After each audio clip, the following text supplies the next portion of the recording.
So today I'm going to be doing something a little bit different for me. Today is the day that I do my first unboxing and first review, and it's the DJI OSMO Mobile 2.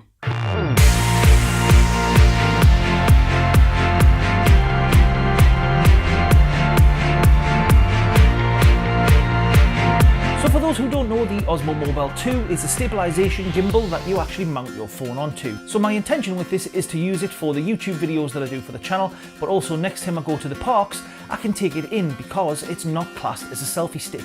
It's not extendable. And this should give me some great smooth footage when I'm going around the parks.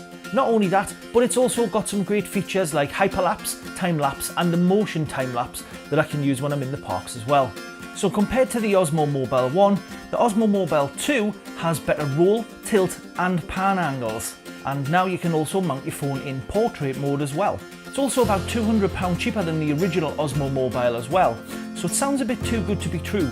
So I'm wondering if DJI is hiding anything from us with this. So let's get into this unboxing video. This is the OSMO Mobile 2. It comes in this simple box, which as soon as you open it, you are greeted by the manuals. Then underneath, you get a nice foam box which can be used to protect it when carrying it around instead of just throwing it in your bag. So inside the actual box itself, you get the USB cable and the OSMO Mobile 2. The hand grip to hold the OSMO is very comfortable and sits right in your hand. It's lighter than the original, weighing only 485 grams. And it features a 2600 mAh battery, which gives about 15 hours of battery life, but only takes about 2 hours to charge. Considering the original had a 980 mAh battery, that's a massive difference. Changed from the original is the weird 3.5mm headphone jack charging port, which has been replaced by the micro USB. The other good thing about the battery on this is it can be used as a portable power pack, so you can actually charge your phone on the go by plugging the charging lead into the full-size USB on the back of the OSMO Mobile 2. So let's take a look at the controls. New to this generation, we have a standard size tripod mount on the bottom, so you can use it with tripods and accessories. You also have a zoom slider button on there. You have the mode button, which we'll get onto how that's used in a bit. You also have a joystick where you can control the actual gimbal itself. And you also have a record button, which is used for either taking photos or shooting video. The gimbal part itself has two knobs on the back. One is a lock and unlock, which is actually to rotate the phone into portrait mode, like that, or horizontal mode. This little knob is to actually balance the gimbal, and what we'll do, if we just rotate that, that is now unlocked, which lets you slide this part in and out. The clamp for the phones itself is spring loaded and is quite tight, and also has these nice little grooves in which your phone can actually sit into. So if we mount my phone in there, and just so you guys know, I am using a Samsung Galaxy Note 8, which is my normal phone. What we now need to do is actually balance the phone, because at the moment it just hangs down, and that's what this little knob on there is for. So if we loosen that knob off, all we have to do is slide this back until the phone is actually balanced. So if I slide it all the way, you can actually see it's tipping back. What we want to do is balance it so it's actually more like that. So if I slide this in slightly more, we can see that is pretty level, so I'm quite happy with that. So that now rotates pretty free and it's pretty stable. It's not really like that as it was before. So the next thing to do is download the DJI Go app. Now there is two versions of the app in the App Store. I'm not sure about Apple because I don't use the App Store or anything. But there was two versions in the Android store. One is DJI Go 4, and the DJI Go 4 app is mostly for drones. So what you want is just the normal DJI Go app, not the DJI 4. And that was the issue I had because I was trying to set it up with the DJI Go 4, and it seems so are a lot of other people as well. So the phone connects to the gimbal via Bluetooth 4.0 low energy and doesn't use that much battery, hence the 15-hour battery life. So once you've turned your Bluetooth on, the next step is to actually connect to the device itself. So if we hold this mode button down for about a second, it should turn the OSMO Mobile on, and we can see that the gimbal actually boots up there. And what we'll do is we'll start the DJI app. You may need to set up a DJI account if you haven't done that already. So we can see there I'm now logged into the app and it's connected to the OSMO Mobile 2. what we'll do is we'll hit camera, and it gives you a tutorial which I'm not going to go through, and that is it. Now the good thing about this is you don't have to use it with the actual OSMO Mobile app, although you do lose some of the features like tracking. You can actually use it with your standard camera app. So on the app itself, we have a couple of different things on here.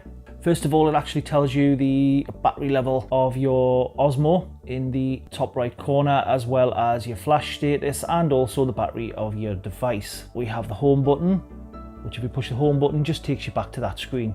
We also have the camera button, which will give you options like your video resolution, and it supports up to 4K resolution on there as well, dependent on whether your phone supports that.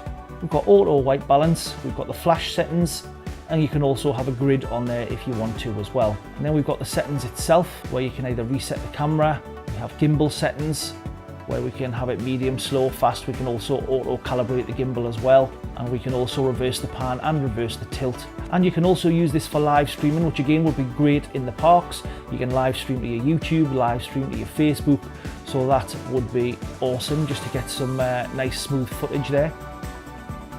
We've got the Bluetooth connection status up here. We also have a button in the top left corner which switches between the video mode and the camera mode.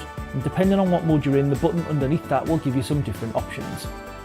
For photos, we can have timed photos, or we can have an HDR photo. We can also have it do a panoramic, which will basically do itself and move the gimbal. We can have a 180 degree, we can have an ultra wide angle, we can have a full panorama, we can have a long exposure. We put that in video mode, we'll see the video mode. We can do time lapse, we can do hyperlapse, we can do a motion time lapse, where it will actually do a time lapse and slowly move the gimbal panning across the shot or between 2 points that you actually set. And you can also access your video library as well. This last button on here, down here, is actually the active track, and the active track will automatically try and track the subject that you set. So we've got Nathan here just to test the active track, and what I'll do is I'll push the tracking button, and then all I'm going to do is draw a box around Nathan, and we can see that's actually locked on him. If Nathan moves side to side, we'll see the gimbal will actually follow him and keep him in the frame.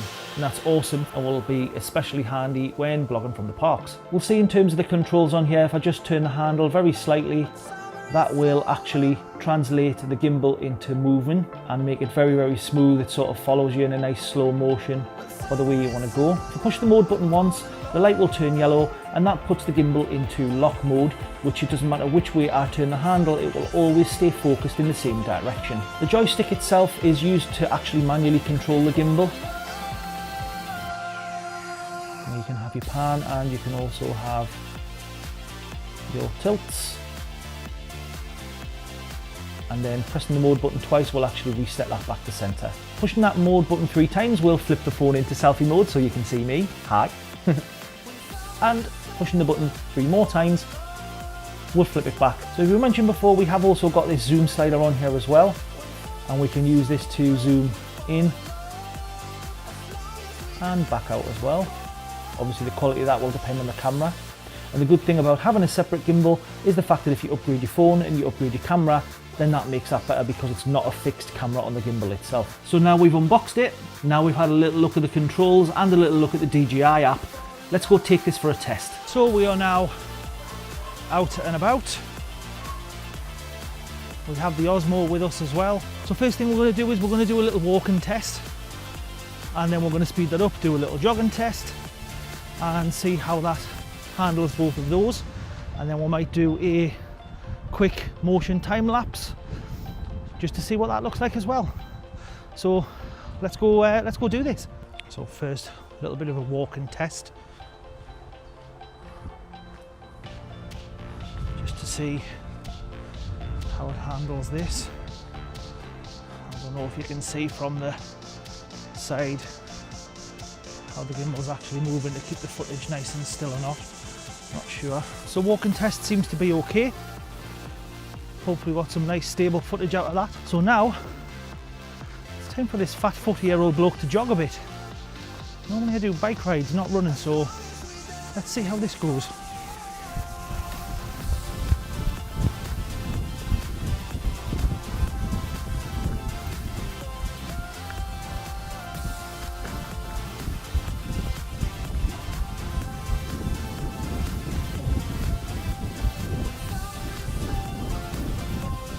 that didn't seem too bad.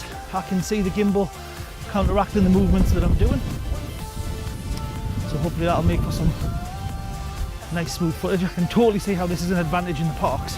One of the other things I forgot to mention about the gimbal as well is that it actually has 3 modes really. You can use it in the normal mode, which is just like that. So flashlight mode is like this, and that's for when you need to get down lower. You can get it much closer to the ground.